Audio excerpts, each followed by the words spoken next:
Hi there. If you didn't know this already, many people took a part in helping slaves during the time of slavery. This brings me to demonstrate an American hero I have chosen to talk about, Thaddeus Stevens.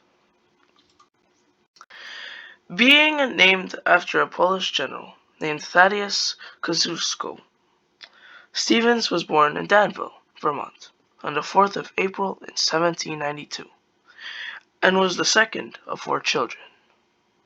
In that sense, Stevens was born with a condition called the club foot, along with his older brother Joshua, which gave them the ability to not walk well or run well.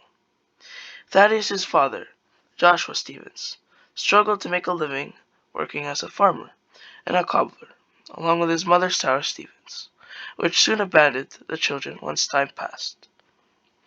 Thaddeus was able to go to school, but even so, the thought of your own parents leaving their children behind is pretty harsh, as they were only kids. Thaddeus then enrolled in Dartmouth College in Hanover, New Hampshire, in the sophomore class, and then graduated from Dartmouth in 1814.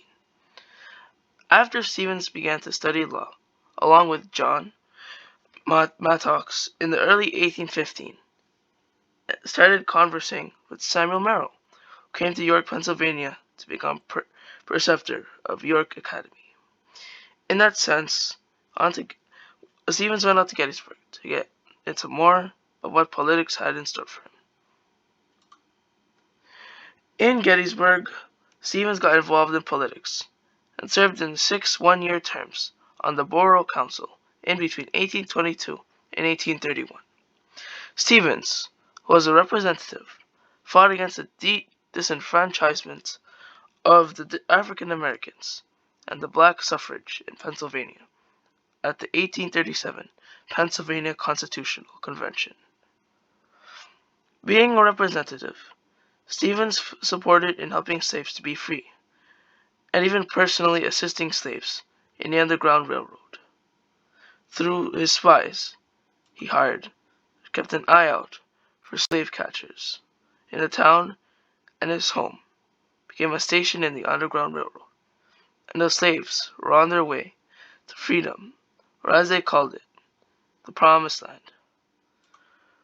Soon after his impeachment of the president, Thaddeus was too ill to come back to Pennsylvania, as he had pain all over his body. He was in pain from his stomach ailments, from swollen feet, and dropsy.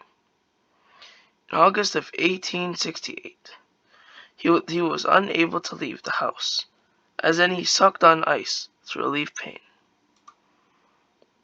Thaddeus Stevens then died on the night of August 11, 1868, and his last words were a request for more pain.